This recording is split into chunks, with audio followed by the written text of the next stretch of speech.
So I'm very happy here to introduce our first debaters who are on the one team A, Thomas McFadden and Sundaresan, and team B, who is a single team, Zeijlstra, and they're going to be debating, talking about uncertain cross-linguistic variations, universal functional sequences versus Gricean reasoning. The slides, everything is available on the website, and I think they are not going to go A and then B, but they're going to intermix. So take it away. Or Hajime. Great. Yeah, great. Thanks everyone for coming. I'm going to share my screen. Let me go ahead. So make that full screen. Can everybody see that? Yes. Okay, great. Okay, so take it away. Just 1 second. Okay. Sorry about that. Okay. Okay, so a fundamental question in linguistics involves the tension between language universals and language variants. So to be concrete, what is the inventory, organization, and distribution of grammatical building blocks? So what are they, how are they ordered, and how are they distributed across languages? And as discussed by Martina Wilczko in her book, there seems to be evidence for both universals and universal categories and individual categories. So you have universal ordering effects of categories, and you get isomorphisms between the function and hierarchy of nominal verbal categories. And so this suggests that there is something universal to all of this. And at the same time, mismatches between categorical inventories and distributions across languages, so-called unexpected categories that show up in some languages but not others, so language-specific categories challenge this idea.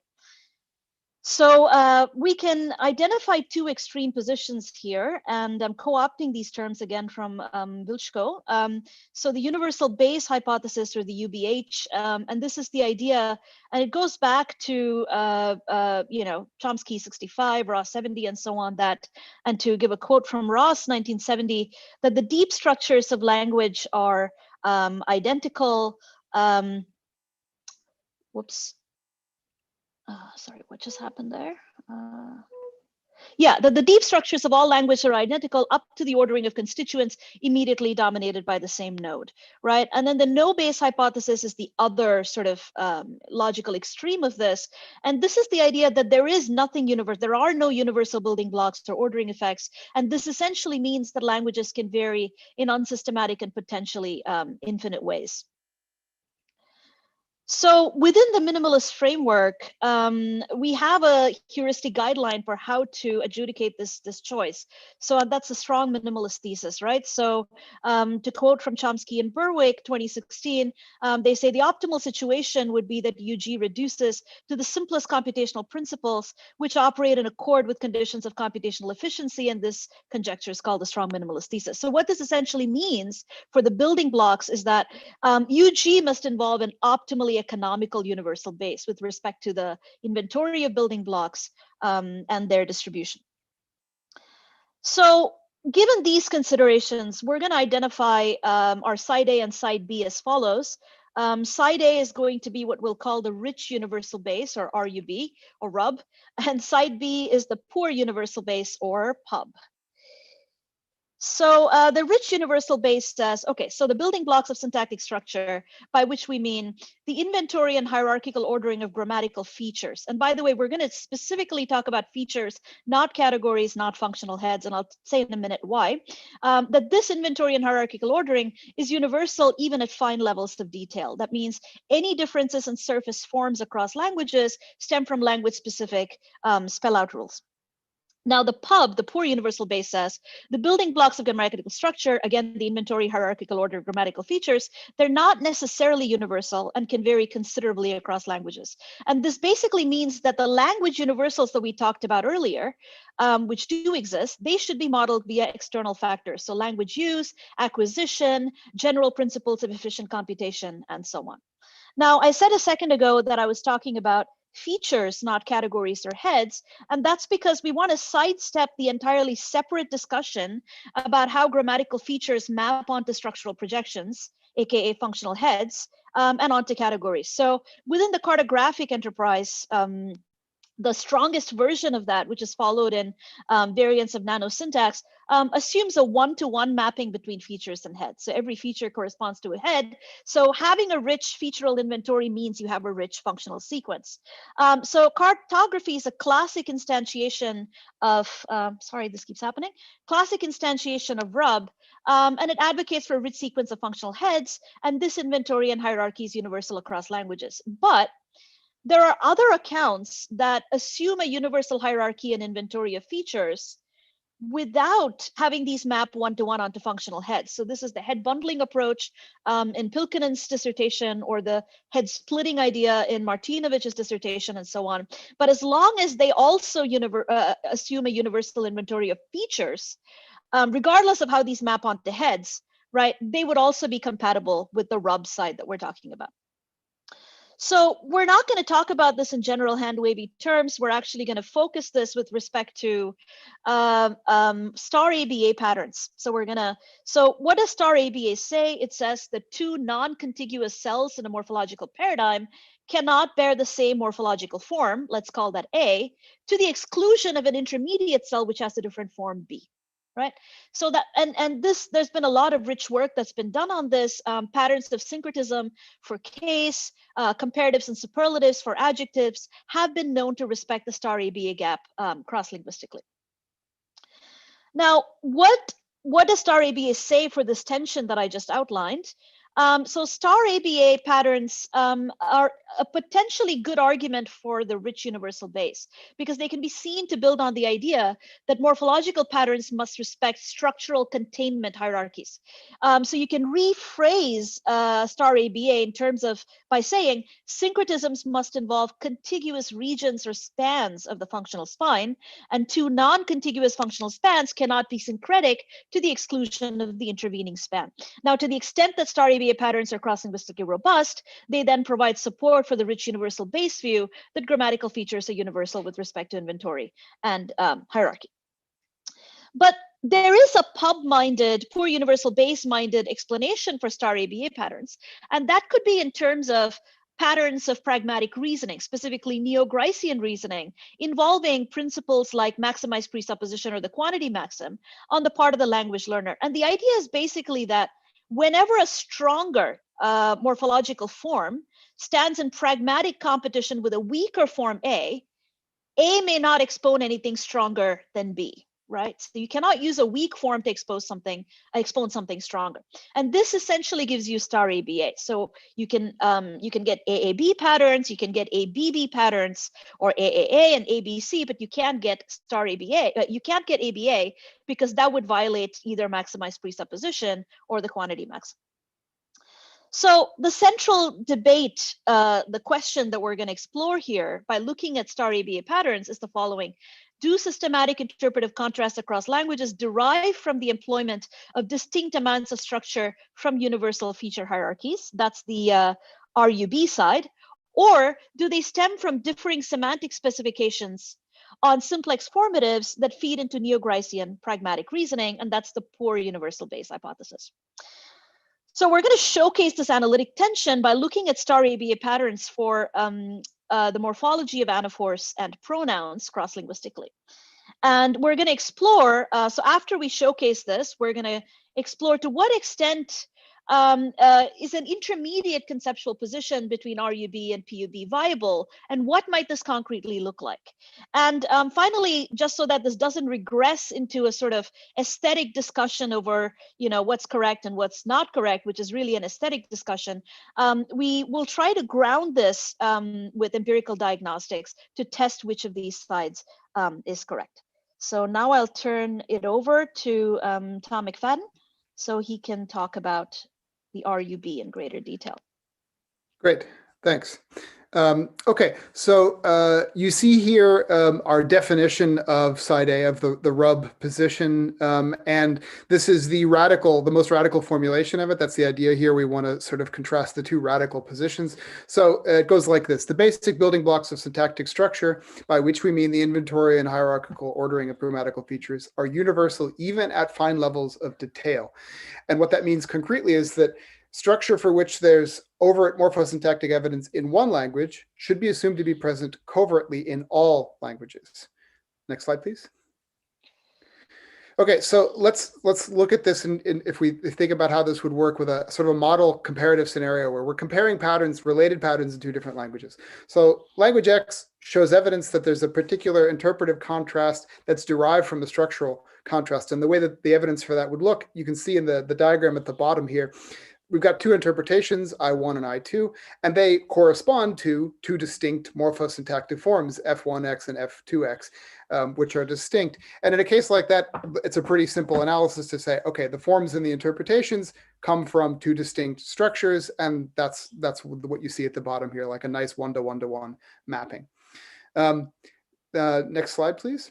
If we compare this then with language Y, so language Y, if we look at the same interpretive setup, there's a contrast available, the interpretations are available, right, I1 and I2, but there's only a single form that corresponds to them, F1Y, right? So you can, the interpretations are, let's say, universal, but in this language, there's no morphosyntactic distinction between them.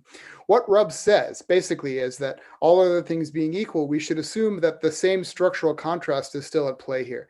So the two interpretations come from two different structures. Those two structures happen to, in this language, only map onto a single form, right? That's what Rub looks like.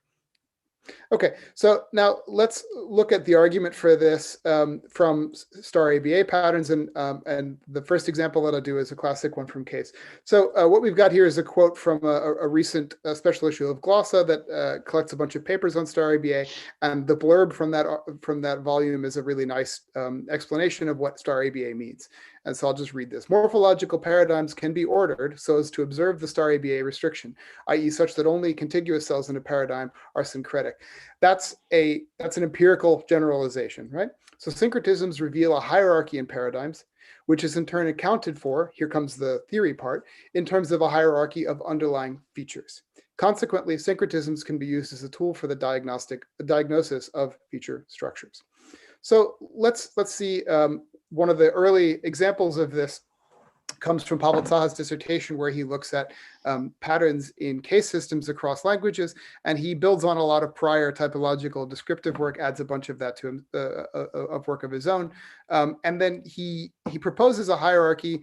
Two is a simplified version of that, which is sort of elaborates on something that Blake had proposed in his handbook of case. The idea here is that there's a cross-linguistically universal hierarchy of case categories, right? That you can see in two, where nominative is, let's say, the least marked, accusative is a bit more marked, and so on, right? And this hierarchy is going to matter for a bunch of patterns.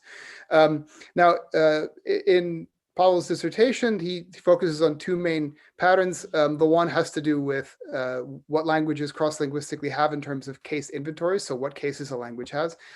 That's in the slides here, but for time reasons, I'm not going to talk about that in any detail. I'll focus here on the syncretism facts. And what Pavel demonstrates in a great amount of detail is that within a single language, the syncretisms that you find between case categories overwhelmingly involve contiguous regions of the hierarchy, right? And we see that exemplified for modern Greek at the bottom here in the table. So modern Greek is a nice example because it's a three-case system. That's the minimum we need to demonstrate ABA patterns. So in the plural, for example, of the noun for fighters, the nominative and accusative are syncretic, the genitive is distinct. That's an AAB pattern. The singular of the same noun, the nominative is distinct, the accusative and genitive are syncretized. That's an ABB pattern. There are plenty of words in the language that have distinct forms for all three. That would be ABC. There are also a few things like the word for the first letter of the alphabet that have the same form for all three cases. That's AAA.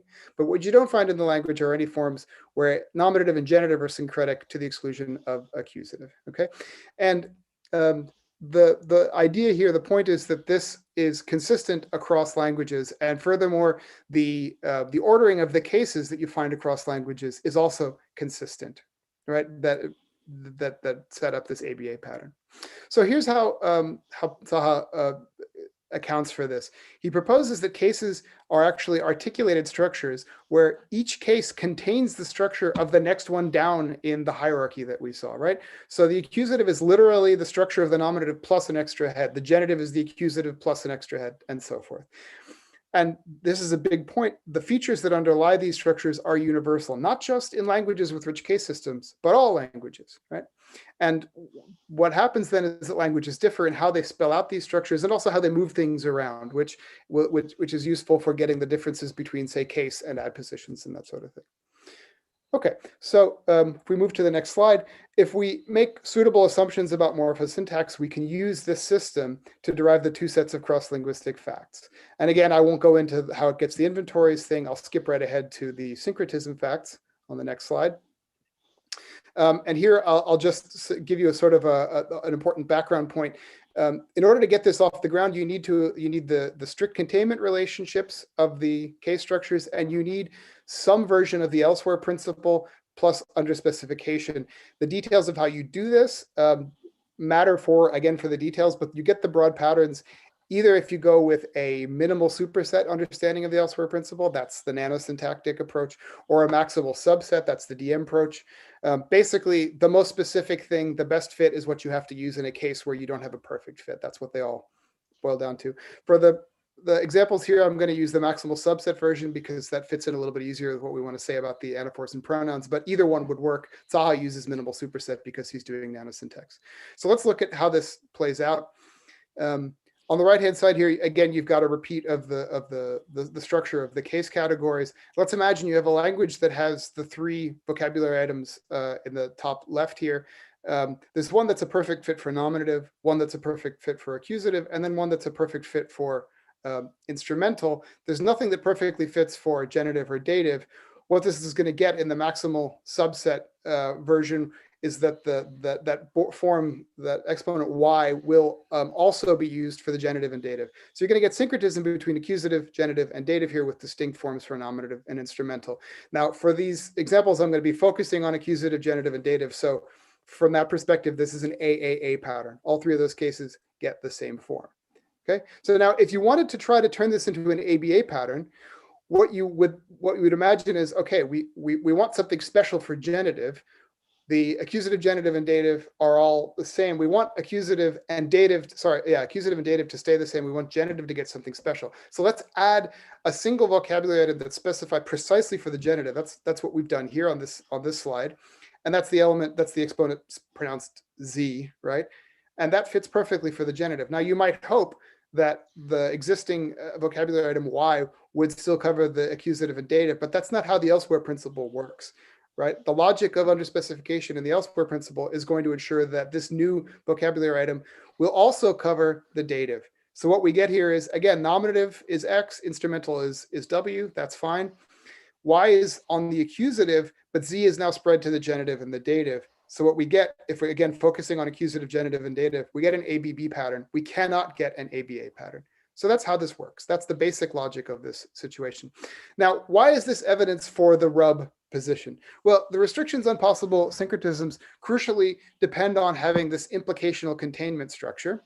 And since the restrictions are cross-linguistically consistent, that structure has to be universal. Otherwise, individual languages would have different kinds of patterns. They might have star ABA, but they would have star ABA defined on their own language-specific case hierarchies. I invite you to look at an old paper of mine to see how you can't do this if you have unordered feature bundles. I tried, and it doesn't work, right? Okay, so now let's apply this to the pronouns and anaphors situation. And here we're just going to basically report results from a recent really nice dissertation by Jane Middleton. She looks at patterns in the forms of pronouns and anaphors across 80 languages. And she reports that you can distinguish here, if you look at the languages, you can basically find evidence for three main categories: anaphors, which are locally bound, diaphors, which are non-locally bound, and pronouns, which are not bound.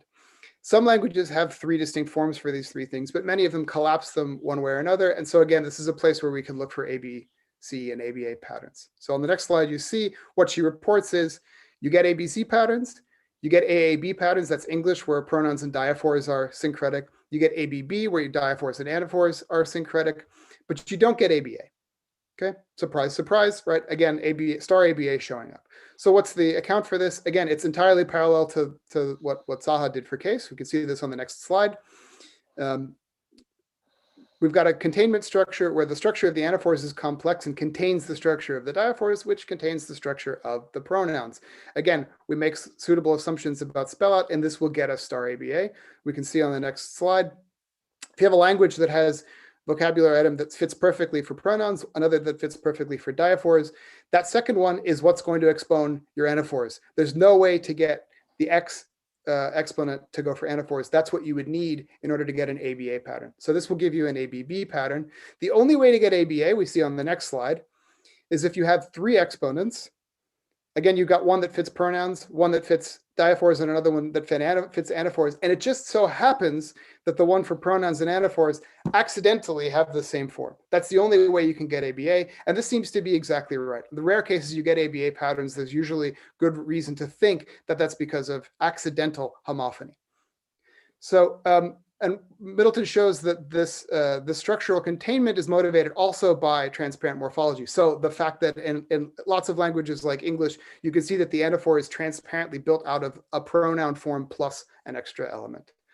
So how does this fit in for rub? So it's the same thing as with case. It's the cross-linguistic consistency of the syncretism patterns that motivates positing this 3-part structure, even in languages where it's not transparent, right? So if you imagine that languages could vary in how these 3 different interpretations were mapped onto structure, we would lose these patterns. So imagine that in some languages, actually, the structure for pronouns was built out of the structure for anaphors. That would give us a completely different set of morphology, and we would lose the consistent star ABA patterns, since that's not the way that things actually turn out, since we don't, for example, find reverse transparent morphology, where self-her, where self is the anaphor and self-her would be the pronoun. This should be ruled out, and this is evidence for the rub. Okay, thanks a lot. And then Gillian already in her introduction mentioned that GLOW should be as minimalist as possible this year. So let me contribute to that and start out with side B, which is abbreviated PUB, Poor Universal Base. And in this side, we'll explore the possibility that the basic building blocks of syntactic structure, that is the inventory and hierarchical ordering of grammatical features, is not necessarily universal and can vary considerably across languages. And the bottom line of this approach is that you would presume only those structures to be present in a particular language if there is indeed morphosyntactic evidence in that language available for that. Next.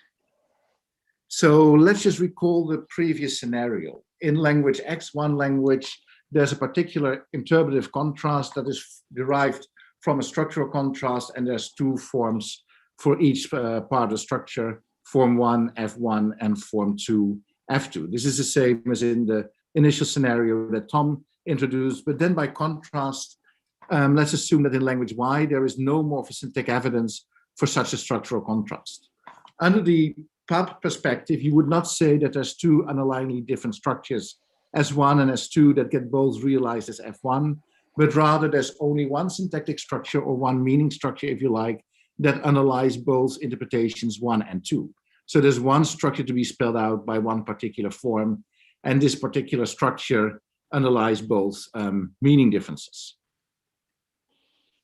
Now the question is, why would one be motivated to go for a perspective like PUB? And this ultimately relates to a very central question in linguistic theory, and that is the question as to whether the hierarchical sentence sequence of functional heads in a particular language is determined by universal grammar, or whether it's acquired during the language acquisition process. Is it factor 1 or factor 2?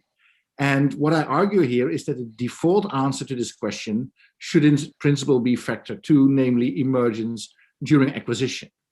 The reason for that is that in principle, to attribute grammatical knowledge to universal grammar should be based on poverty of the stimulus arguments, which ultimately boil down to negative evidence.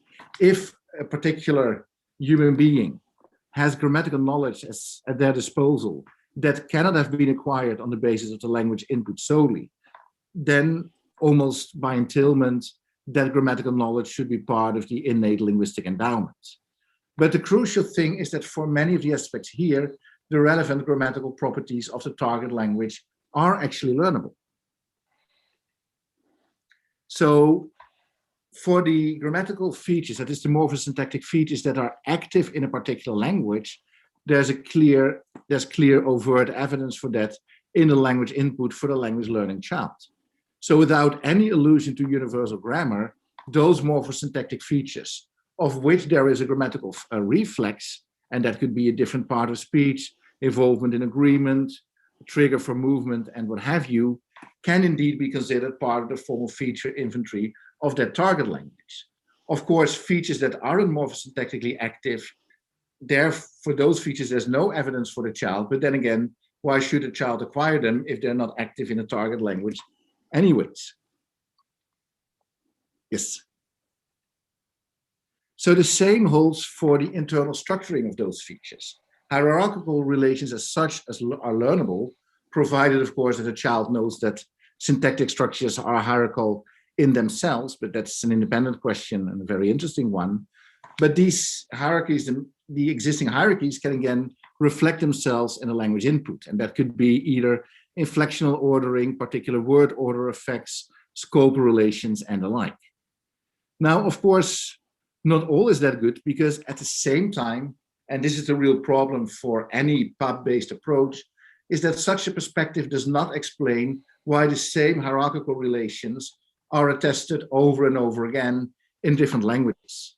In fact, an emergentist perspective of the kind would predict the possibility of substantial cross-linguistic variation in this respect. So the question is, how would it then still be possible under such a perspective to find universal hierarchies of the kind that Tom already showed us? So in that sense, and this is the crux, such hierarchies, I argue, only provide evidence for a universal feature structure if they cannot be explained on any other, most notably extra-grammatical grounds. So the question is, to what extent are extra-grammatical explanations available for the kind of phenomena that Tom discussed earlier?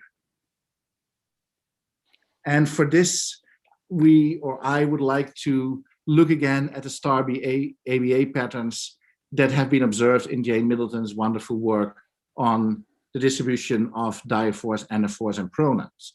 So let's look at this hierarchy again. The hierarchy basically says that there is a hierarchical order between anaphors to diaphors to pronouns.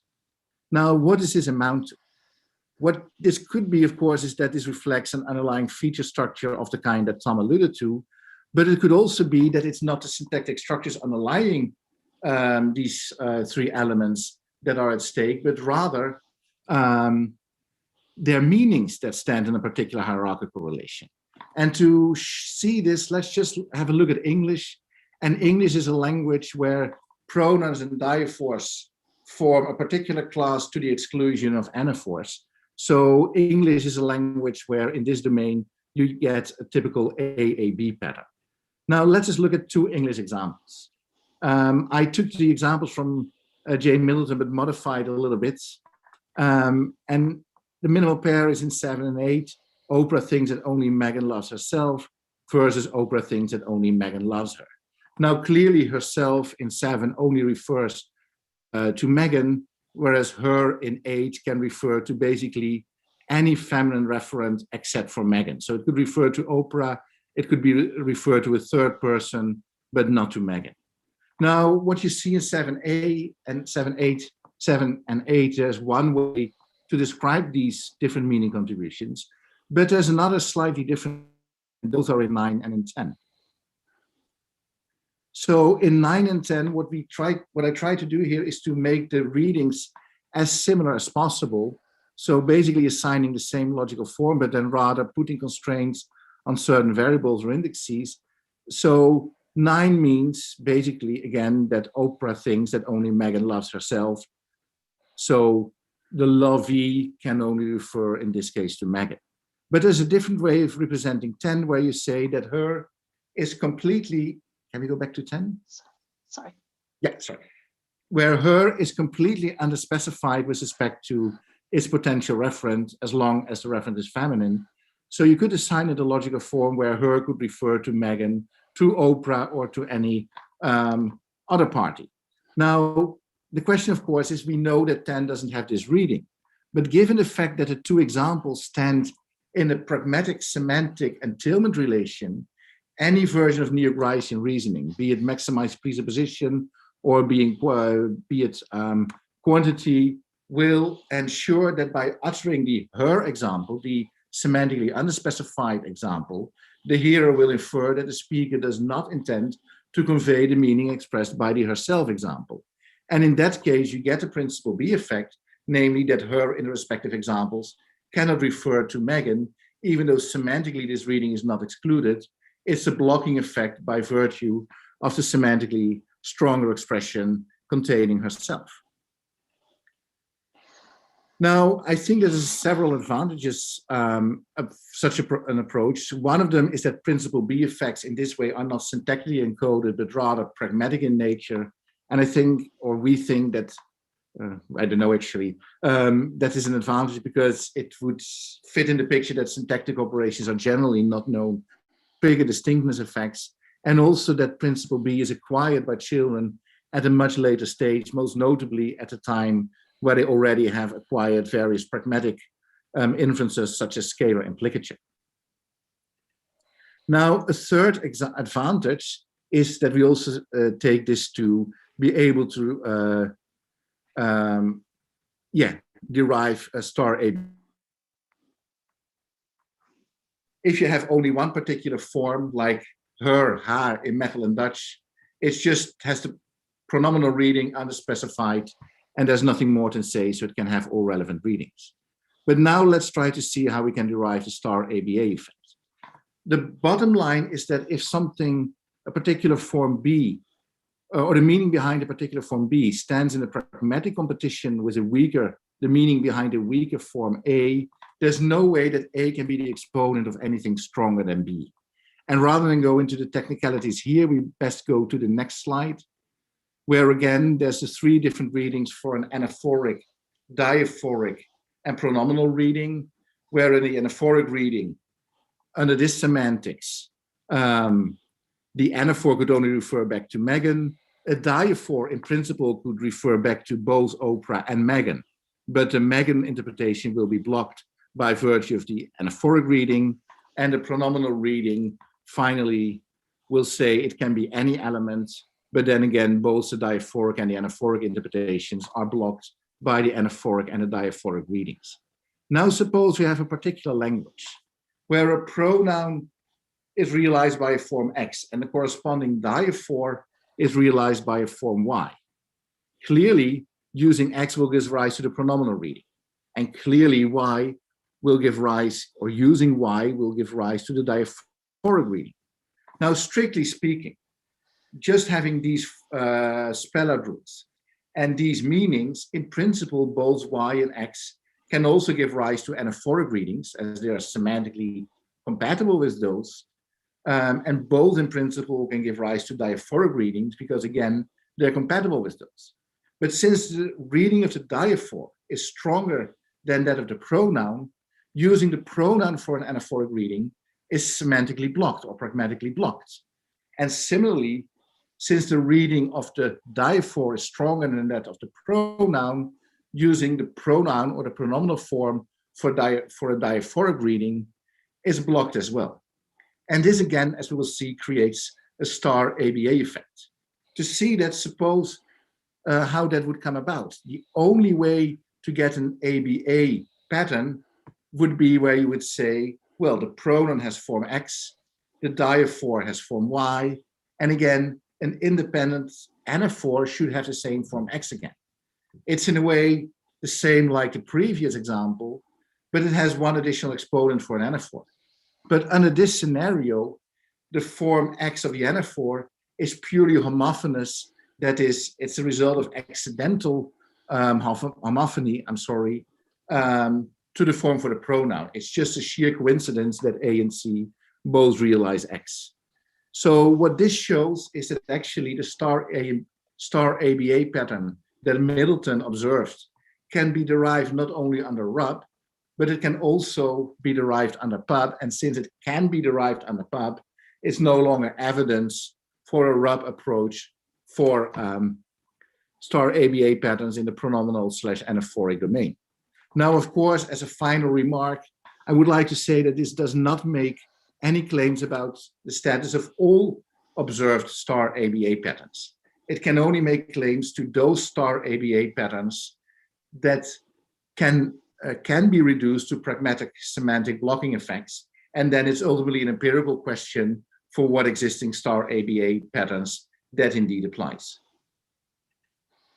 All right, so I'll finish off. I don't have as much time as I was promised by my co-authors, but I'll do the best that I can. So in the previous slides, we've pushed the implications of the underlying premises, RUB and PUB to their logical extremes. But what I'd like to stress here is that the choice is not a binary one, right? So the poles we've discussed, we've presented the extreme versions of both these sides so as to showcase the tension in the most sort of clear way possible. But really what we have is a continuum of possible ways to capture patterns of language variation. So the question concretely is not about whether RUB is correct or PUB is correct. It has to do with where along the continuum we find the optimal balance between the correct empirical coverage of cross-linguistic variation and language universals. So I'd like to very quickly discuss two types of intermediate proposal that have been given in the literature, and then I'd like to go to the empirical grounding. So the first kind of intermediate position is the idea that there is a universally sparse there's a highly articulated featural base, but that highly articulated featural base is not a part of UG. But at the same time, there are grammatical principles, independent grammatical principles, which can derive the featural articulation required to capture robust empirical patterns like star EBA. So you have a more sparse, what's universal is sparse, and then what is language specific gets developed through independent grammatical principles. The first one is, first instantiation of this approach is a paper by Ramchan and Svenonius on sortal domains. And the basic idea, to quote what they say, is we adopt as working hypothesis the minimalist conjecture that a fine-grained hierarchy of functional heads cannot be part of UG. That is, it cannot be innate and specific to language, but they also say we're persuaded by cartographic work, which shows that there are fine-grained hierarchies of functional heads in each language and that they're similar to each other.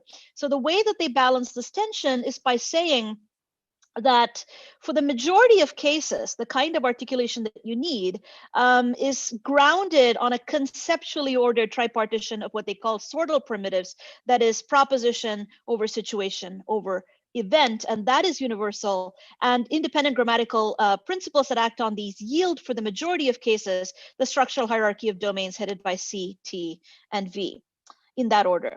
A different sort of instantiation of this is the universal spine hypothesis in Martina Wilczko's work. And it sort of builds on the same kind of idea, but in a different way. So she says, again, this is a quote, language-specific categories are constructed from a small set of universal categories, K, and language-specific units of language. And the set of universal categories K is hierarchically organized, where each layer of K is defined by unique function. So basically the idea is you have what's universal is fairly sparse, it's a small set, but then you have units of language that are specific to each language. And by combining the universal categories with the units of language, you can derive language-specific categories. So it has the advantage of being able to balance the universality of categories with cross-linguistic variation in language-specific categories. Now, the second kind of intermediate position involves understanding that whether you choose RUB or PUB really depends on the phenomenon in question to some extent. So RUB is going to be more appropriate for empirical phenomena that have an uncontroversially syntactic footprint, right? But a PUB-oriented approach might be better suited for contrasts which are primarily or exclusively supported by interpretive evidence because it involves entailment relations holding between interpretations of the forms. And so the relevance of morphological evidence is tricky, depends a bit on framework specific assumptions. So concretely, let's compare case and pronouns anaphora.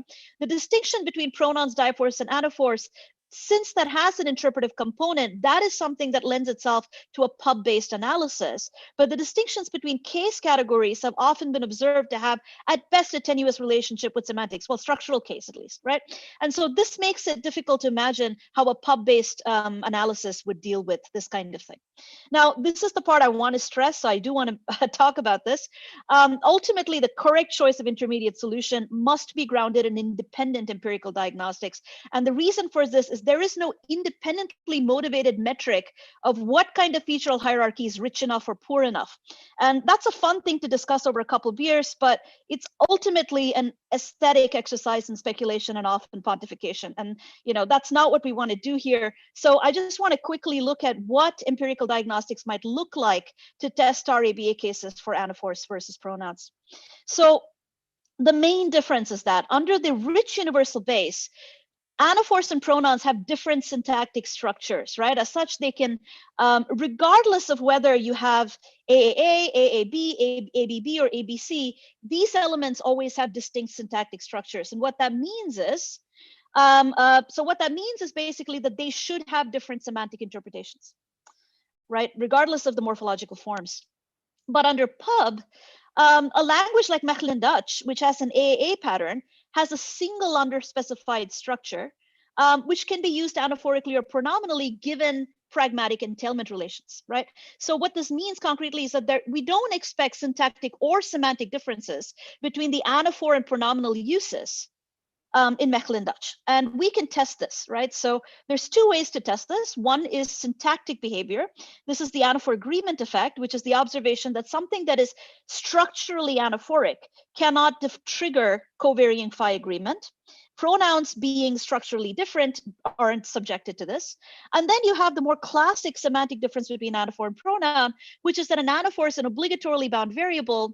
As such, it'll only yield sloppy readings under ellipsis. Pronoun is optionally free. As such, it can yield strict or sloppy readings under ellipsis. Now, pub does not expect these, under pub, we don't predict such differences to exist. Under rub, we do. So this is something we can test. So we went back to Middleton's dissertation. She looks at 80 different languages. Interestingly, only 5 of these 80 languages have uncontroversial AAA patterns, right? And they're the ones listed here. To this, we can add the McFadden Dutch case that we talked about, and potentially also Old English. So let's say 7 languages, uncontroversial. Now, with respect to testing for the anaphor agreement effect, a lot of these 7 languages are actually non-contenders because they lack overt agreement, right, to begin with. Or because they only have subject agreement, but the anaphor shows up in object position, so you can't test it. We did find 2 potential candidates. One is Georgian, but then we have a native speaker who we asked, and then the Georgian facts turned out to be very complicated for now. So we're going to look at the other potential candidate, which is Kinyarwanda, which is a Bantu language. Now, this is an AAA language, which also has object marking on the verb. So the question is, does it, even though the forms are the same for anaphor and pronoun, does the anaphoric interpretation, the form used in the anaphoric interpretation, is that subject to the anaphor agreement effect or not, right? And again, like I said, if you believe in the RUB, where the anaphor and pronoun correspond to different structures, you do expect a syntactic difference in behavior. And under the sort of pub side, we predict such differences not to exist. So the initial evidence is interesting. So 14 is our anaphoric use. That's the local anaphor.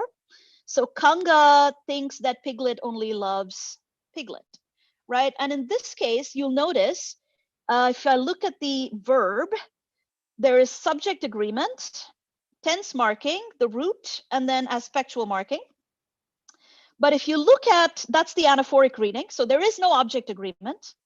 But if you look at 15, which is the diaphoric and pronominal uses, so Piglet, only Piglet thinks that Kanga loves Piglet, or only Piglet thinks that Kanga loves somebody else, you notice suddenly an object marking on the verb, which is mu, okay? Now, this looks promising initially for a rub-based analysis because it shows that an anaphoric use does not give you object marking. But before we rush to celebrate and say that rub is correct and pub is not, we do need to be careful because there are other ways to explain this object marking, which one could be that it's a kind of doubled clitic, Or it could be that the anaphor and pronoun really have the same underlying structure, but they are merged in different structural environments, particularly the voice head is reflexive, and that is the morphological reflex of a specific voice head. Now, you do have that with certain types of anaphoric patterns. So it has nothing to do with the structure of the anaphor per se, but with the environment in which it's merged. So this is something that we do need to check. We haven't checked it yet. But this is an empirically testable prediction. And finally, we can also look at strict versus sloppy distinctions. And that's something that's independent of the agreement pattern. So we have 5 to 7 languages. That's a good place to start. And we just need to look for strict sloppy distinctions between those and see if they hold or not, right? So that's work that we need to do. And yeah, so this is a good time for me to stop. So the takeaway is that the sort of grand moral behind all of this is that we don't need to, there are thankfully empirical diagnostics for testing the 2 different positions. And that's a heartening thing, right? So we can actually, don't have to be spinning our wheels and talking about what's aesthetically better and what's aesthetically worse. We can actually test these things empirically. Great, thank you. Thank you. Thank you very much for this first collaborative targeted debate. Should I stop sharing, by the way, or no? Maybe, yes, it's nicer to see everybody. And then if you ask a question, if you're asked a question that requires you to show slides, then you can share again. Okay, so again, as Jillian just beautifully modeled, she identified herself as senior at the beginning of the question. So if you have a question, please identify yourself and put it in the chat, and then you can either unmute yourself, which if you're called upon, or I can ask the question for you. Since Jillian is the only one so far, Jillian, please, do you want to ask a question? All right. Well, this is the new format, so maybe people are feeling shy. Let me just kick it off. I'm sure Martina also has questions for the A and B team. And I kind of think I know what side Martina would be on in this. But I just wanted to ask, actually, just out of curiosity, or it's even like a bigger question, because it's bigger picture question, because it's about you were saying, okay, we don't want this to reduce to a discussion about aesthetics. I like this, or this is a prettier theory, or this is more elegant. And I completely agree with that. I think that those sorts of value judgments they don't go anywhere, right? Even though people feel very strongly, oh, the most elegant, analysis is clearly the best, or whatever. I don't see that we have any really good way of making judgments about that. But then, okay, you were looking for cases where the 2 positions make clearly different empirical predictions. And that was really nice that you were looking for a domain where, okay, even though it looked like the 2 accounts were basically doing the same sort of thing, you want to tease out a very sort of sharp, maybe detailed, but fine-grained prediction, which would adjudicate between the 2. So that was the dichotomy. But and I'm all in favor of finding those real differences in empirical predictions. So I'm not at all questioning that aspect of it. But I wonder whether there isn't some other set of criteria, or whether you think that there are other criteria that we might use. And what I'm thinking specifically about is, to what extent do you think that these 2 different views could play out in terms of, once we discover more about how processing works, or how neurolinguistically, for example, syntactic merge might be encoded as opposed to, say, pragmatic inferencing? I mean, if we got to the stage where we could test these things in this other, more explicitly mental or cognitive domain, do you think that could count as some sort of evidence for or against these proposals?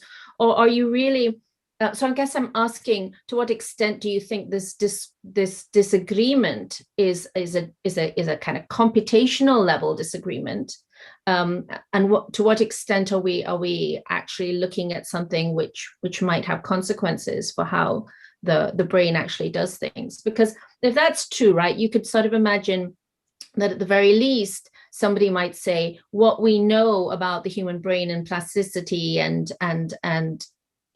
innate knowledge representations is that it's very, very rare and quite unlikely that something that's so domain specific is so detailed in its sort of hardwiredness from the beginning. And so you might start off with the default very minimalist assumption. There you see, Hedda, I use that word again, that that representational innateness, plausibly, the default is that is as small as possible, that is as little as possible, and to force us to look for emergent theories rather than, right? So that means that we would say, actually, Rob has to start off as a disadvantage. It has a handicap just because of what we know about the brain. But I mean, that's just a general example. And I'm just interested in what you feel about that sort of cross-disciplinary or interdisciplinary view, whether you think to what extent are we ready for that conversation? Yeah, so can I say a little something, and then Tom and Hedda can jump in if they want. So I think for us, with respect to this particular phenomenon, it really boils down to, do the anaphor and pronoun in question, do they have structural differences or not? Syntactic differences. If they have, if they have syntactic differences, then that is automatically evidence for the Rub-based view. If they don't, then it's not, right?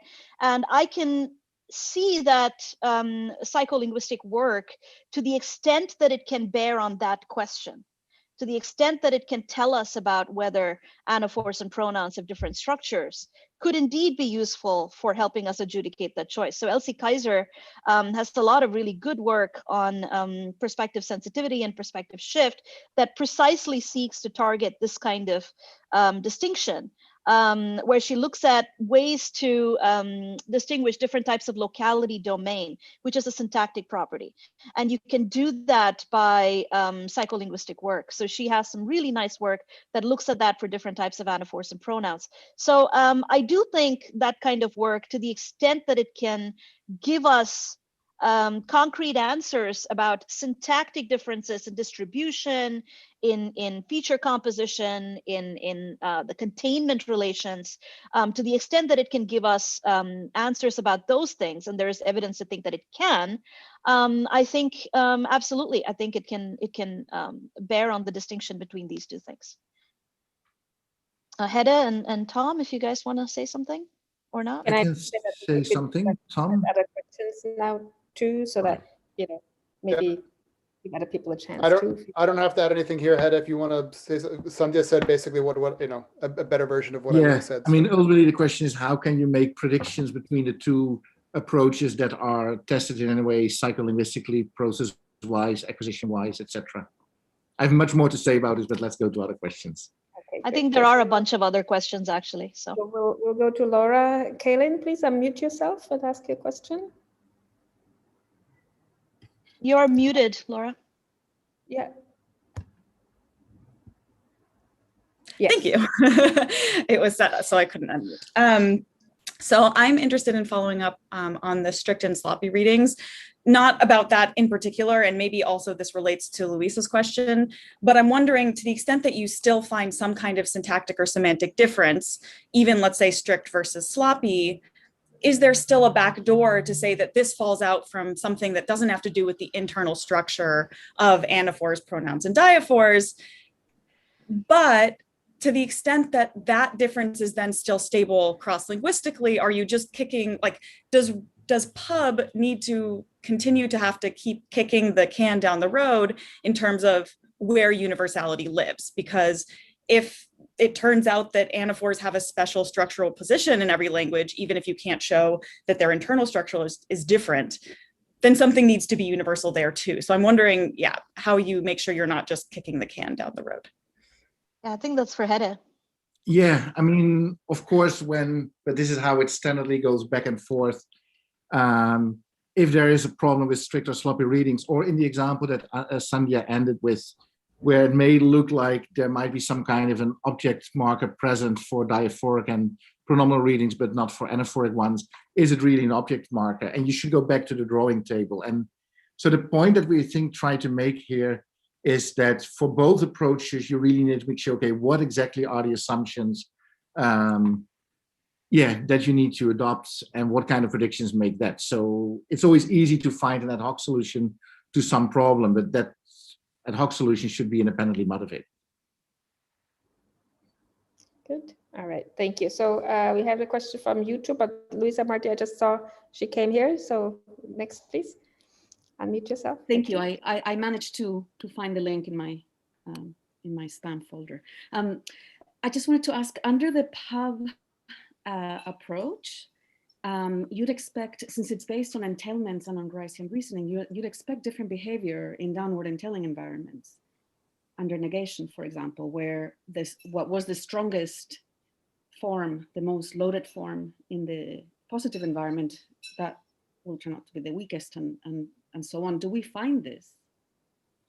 Well, it depends on what kind of exact mechanism you rule out, whether it's scalar implicatures that are introduced, or whether it's the competition is defined in terms of maximized presupposition. And if indeed the meaning contributions of pronouns and anaphors would be presuppositional in nature rather than part of the assertion, then since presuppositions project over negation, you wouldn't get any differences.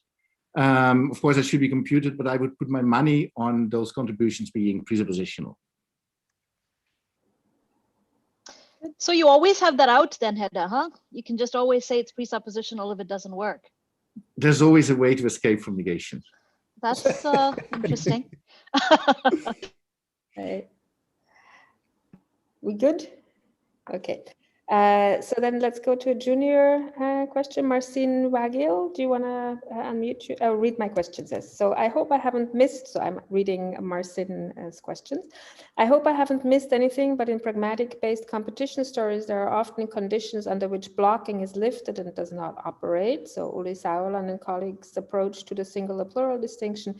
Is there any evidence for environments in which pragmatic blocking, in the case of herself, does not apply, and the true general meaning of her is revealed?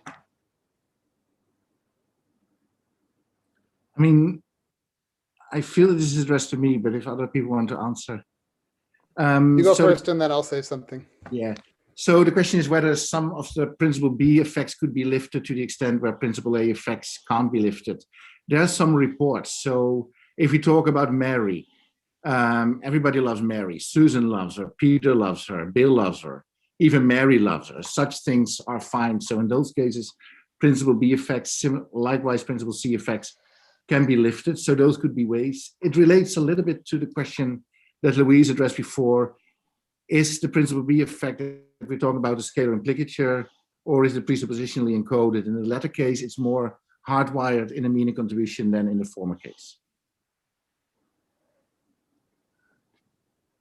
Tom? Yes. So the one thing that I wanted to add here, so like these are ways that you can get around that, and I think if it turns out that you, so I mean these are clear cases that Hedda talked about, and of course they're not necessarily problematic for the Rob approach if it does turn out that these can be lifted, as long as because even if the semantics of the anaphor says, or of the pronoun says, I should be non-coreferent, then that should be cancelable in just the same way in the Rob approach. The interesting question I think to ask will be to see if you look to compare languages that have AAB and ABB patterns, and you compare the behavior of the diaphors in those two different languages, because in the Rob approach, they should be basically the same in these sorts of things, but in the pub approach, they should behave differently because they will have different semantic status in terms of am I getting that right? I think that's right. And so this is sort of an interesting place to look to see whether they are underspecified to go in the one way or underspecified to go in the other way. Maybe I've got that wrong actually, but no, I think that's sort of the interesting case to look at. So it's not just the AAA patterns, but the comparing AAB and ABB patterns to see which ways the diaphor goes will sort of show us fun stuff to try to tell things apart. Good, thank you. Artemis Alexander was away earlier. She texted me privately. So Artemis, do you want to unmute yourself? Or... Yes, thank you. Well, since you mentioned Old English, right, as one of the 3 or 7 languages that have AAA, I was wondering, does either RUB or PUB make a prediction about language change? So how can an AA pattern language change its pattern? So that's a really good question that I haven't thought about. We haven't talked about it. I mean, so you can easily imagine. So I mean, what we know, I think, is that very frequently the new anaphoric forms that get created are created out of either some sort of like emphatic or strengthening particle, or the whole like body part stuff, which all of which is some way of emphasizing the difference. People say, oh, okay, no, actually, this is not really mean that same person. I don't know if we make if we predict. Okay, so one prediction that we make is that again, like that should go along with the thing that you add to should be the thing that's more complex, and there's the RUB story has a clear view about that it's always the anaphor that's more complex because of the syntactic structure, and the PUB has that too, as long as anaphors always have a more complicated semantics. But the point that I always try to make to Hedda is, why couldn't you have a language where it just happens to be that there's a general semantics for a pronoun, and then you have for pronominal elements, and then there's that says a referent, and then there's another one that says a referent which is non-co-referent with something local. So it would give you the pronoun as the stronger semantics, and I don't see why you couldn't have that, and why that couldn't then historically give you complex pronouns instead of complex anaphors. I mean, that's a logical possibility. It just doesn't happen to happen, right? Right. This is something we were talking about. Yeah, I mean, we were talking about this yesterday. So, no, I understand, but yeah, that's not how it works typologically. That in a way relates to the question whether you can have non-co-referentiality as a semantic property to the exclusion of referentiality in a particular grammar in a broader sense. I mean, if I may very briefly answer Artemis' question, in principle, I think we both predict them to be stable systems because, they should exist in their own right. The question is, why are there, relatively speaking, so few AAA languages? And that should either be the result of external triggers of some sort, that could be language contact, or it could be grammaticalization facts. I mean, I think it's not weird to say that self may have grammaticalized itself into an anaphor after originally like an independent adverbial usage. I know from Dutch where anaphors got introduced due to language contact in the 17th century by mostly German immigrants, but there should be triggers why it is not stable. And the question, but I think it's an equally strong question for RUB and PUB, is why do we cross-linguistically not find so many AAA languages? Okay, so we just got the stop sign from Gillian, but remember that we can all go over to the other channel and continue the discussion there. So let's thank our speakers, and that was a fun first experience. Thanks, everyone.